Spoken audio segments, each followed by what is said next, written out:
అమరావతి అన్నది రాజధాని అన్నది మనం ఏపీ రీఆర్గనైజేషన్ యాక్ట్ ద్వారా మనకు వచ్చిన కొత్త రాజధాని కావాలన్నది ఒక కాన్సెప్ట్. ఆ తర్వాత అమరావతి అన్నది రాజధాని కావాలి అని చెప్పేసి మన శాసనసభలో ఒక నిర్ణయం తీసుకోవడం జరిగింది. రిజల్యూషన్ కూడా పాస్ చేయడం జరిగింది. కేంద్ర ప్రభుత్వం కూడా ఆమోదించింది. ప్రధానమంత్రి వచ్చారు, శంకుస్థాపన చేశారు. ఆ తర్వాత పనులు మొదలయ్యాయి. ఆ తర్వాత మళ్ళా కేంద్రము రాష్ట్రం మధ్య అభిప్రాయాలతో మళ్ళా విడిపోవడం జరిగింది. ఆ తర్వాత 2019లో ప్రభుత్వమే కొత్త ప్రభుత్వం వచ్చింది. వైఎస్ఆర్సీపీ నాయకులను జగన్మోహన్ రెడ్డి గారు. ఆయన కొత్త కాన్సెప్ట్ ఈ డిస్ట్రిబ్యూటెడ్ డెవలప్మెంట్ అని చెప్పేసి 3 రాజధానుల కాన్సెప్ట్ వారు తీసుకురావడం జరిగింది.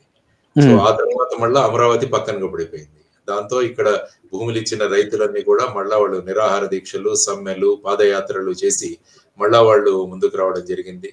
తర్వాత 3 రాజధానుల బిల్లు కూడా విత్డ్రా చేసుకోవడం జరిగింది.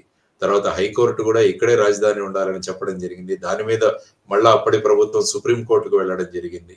సో ఈ విధమైన పరిస్థితుల్లో మళ్ళా ప్రభుత్వం మారింది. ఇప్పుడు 2000. సో ఇప్పుడు మళ్ళా అమరావతిని మళ్ళా ముందుకు తీసుకెళ్ళాలి. ఇంత భూమి సరిపోదు. 33,000 ప్లస్ అక్కడ ఉన్న 19,000 ప్రభుత్వ భూమి మొత్తం 52,000 ఎకరాలు.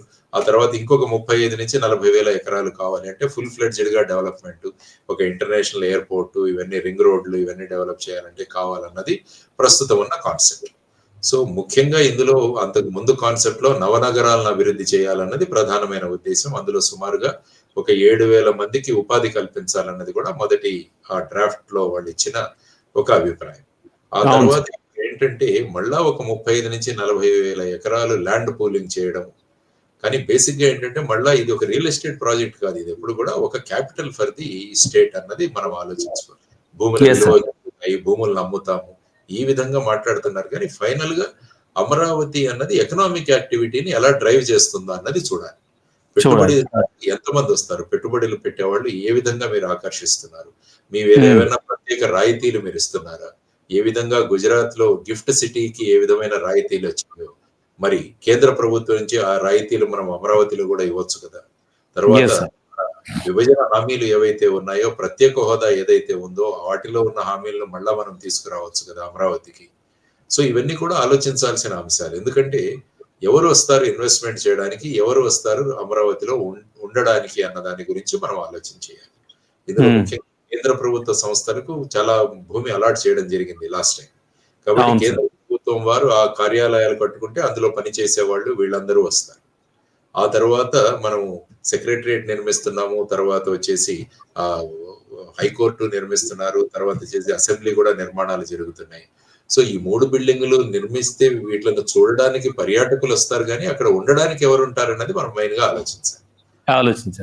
ఫర్ ఎగ్జాంపుల్ హైదరాబాద్ తీసుకుంటే ఇక్కడ ఐటీ బ్రహ్మాండమైన సెక్టర్. కాబట్టి హైదరాబాద్ కు ఐటీలో ఎప్పుడప్పుడు వద్దామని అటువైపు ఇన్వెస్ట్మెంట్లు, తర్వాత పనిచేసే వాళ్ళు కూడా వస్తారు. దానివల్ల హైదరాబాద్ ఎకానమీ.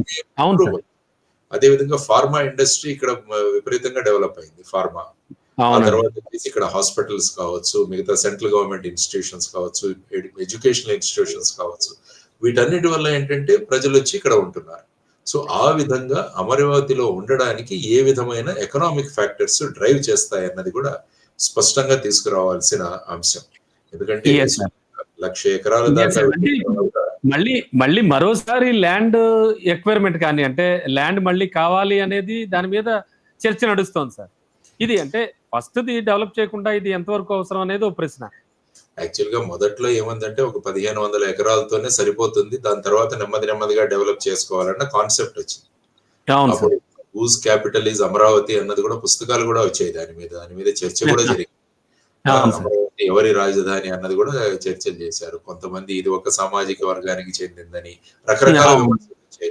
తర్వాత 3 పంటలు పండించే భూములు ఇక్కడ ఈ విధంగా కన్స్ట్రక్షన్ కు ఉపయోగపడుతున్నాయి, తర్వాత ఈ ప్రాంతంలో వరదలు వచ్చే ప్రమాదం ఉందని, తర్వాత రకరకాలుగా గ్రీన్ ట్రిబ్యునల్ కూడా అప్పుడు అగేన్స్ట్ గా మళ్ళీ హైకోర్టు వాళ్ళు దానికి క్లియరెన్స్ ఇచ్చారు. ఇవన్నీ కూడా చర్చలు జరిగాయి.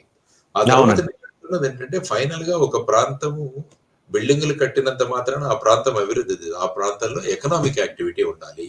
అవునండి. ఆర్థిక ప్రచోదనం అంటే it should be economic driving forces అక్కడ క్రియేట్ చేయాలి. సో ఆ విధంగా మనం ఎలా తీసుకొస్తున్నాం అన్న దాని మీద అట్లీస్ట్ ఓకే, చంద్రబాబు గారు అనుభవజ్ఞులు, వారు అనుభవం ఉంది, ఆ అనుభవంతో ముందుకు వెళతారు అని ప్రజలంతా కూడా అందరూ అనుకుంటున్నారు. కాబట్టి దానితో పాటు ప్రతి స్టెప్‌ను కూడా ప్రజలకు కన్విన్సింగ్ గా మనం వెళ్ళగలగాలి. ఎందుకంటే వెళ్ళాలి. ఒకవైపు అవును సార్. ఉత్తరాంధ్ర ఉంది. ఇంకొక వైపు రాయలసీమ ఉంది. ఈ 2 హ్మ్. కూడా అభివృద్ధికి నోచుకోలేదు. కాబట్టి వీరందరూ కూడా కేవలం అమరావతి అభివృద్ధి చెందితే మా పరిస్థితి ఏంటన్నది కూడా జరుగుతుంది. కాబట్టి ఖచ్చితంగా క్వెషన్ రైజ్ అవుతుందండి. అవును. కేవలం అమరావతి కాకుండా ఈ 2 ప్రాంతాల అభివృద్ధికి కూడా విశేషంగా మనం ఏదైనా తీసుకురావాలి స్కీమ్స్. అవును. సో అవును ఇప్పుడు సార్. ఎలాగో కూడా కేంద్రంతో పాటు రాష్ట్ర ప్రభుత్వం మీద, తెలుగుదేశం పార్టీ మీద కేంద్రం ఆధారపడి ఉంది కాబట్టి, సో దాన్ని మనం అడ్వాంటేజ్‌గా తీసుకొని ఈ 2 ప్రాంతాల అభివృద్ధి కూడా మనం ప్రయత్నించాలి. అటు అవును సార్. వంశధార, నాగావళి, ఆ తర్వాత ఆ ప్రాంతాల్లో అభివృద్ధి కావచ్చు. ఇటు అవును సార్. రాయలసీమలో మినరల్స్ ఇవన్నీ కూడా ఖనిజాలు విపరీతంగా దొరుకుతాయి. హార్టికల్చర్ బావుంది. వాటిలను ఒక హబ్ లాగా తయారు చేయవచ్చు. తర్వాత కోస్టల్ ఆంధ్ర ఏదైతే ఉందో దాన్ని ప్యాడీ హబ్‌గా తయారు చేయొచ్చు. ఆక్వా హబ్‌గా తయారు చేయొచ్చు మనం. ఇలా అవునండి. తమిళనాడు మోడల్ ఏదైతే ఉందో ఆ మోడల్ అలాంగ్ విత్ అమరావతి ఈ మోడల్‌ని కూడా మనం డెవలప్ చేసుకుంటూ వస్తే ఏమవుతుందంటే రాష్ట్రంలో ఉన్న అన్ని జిల్లాలు అభివృద్ధి చెందుతున్నాయన్న ఒక భావన తీసుకురావడం చాలా ముఖ్యం మనకి. అవును సార్. ఎందుకంటే అసలు హైదరాబాద్ బైఫర్కేషనే బేసిక్‌గా హైదరాబాద్ ఒక్కటే అభివృద్ధి చెందిందన్న దీని మీద కూడా జరిగింది మనకి యాక్చువల్లీ. అవునండి. మిగతా ప్రాంతాలంతా కూడా నిర్లక్ష్యమయ్యాయని చెప్పేసి ఒక ధోరణి కూడా అప్పుడు ఉండింది. కాబట్టి అదే ఇక్కడ రిపీట్ అవ్వకుండా మళ్ళా ఈ రైతులు ఎవరైతే భూములు ఇచ్చారో వాళ్ళందరికీ కూడా ఇళ్ల స్థలాలు, తర్వాత వచ్చేసి కమర్షియల్ ప్లాట్లు ఏవైతే ఇస్తామన్నారో వారికి మళ్ళా దానికి అంత ధర కూడా పలకాలి. అది చాలా ఇంపార్టెంట్. అవునండి. ఆ టైంలో మీకు ఇంత ధర పలుకుతుంది కాబట్టి మీకు ఇంత లాభం వస్తుందని చెప్పేసి అప్పుడు ఇవ్వడం జరిగింది కాబట్టి ఆ ధర పలికే విధంగా కూడా ఆ భూమి యొక్క అప్రిసియేషన్ చేయడం కూడా ప్రభుత్వం బాధ్యతే. సో దానికోసం మీరు ఎకనామిక్ యాక్టివిటీ ఇక్కడ పుష్కలంగా తీసుకురావాలన్నది that is how I look at it. Amaravati గురించి మీరు మాట్లాడితే.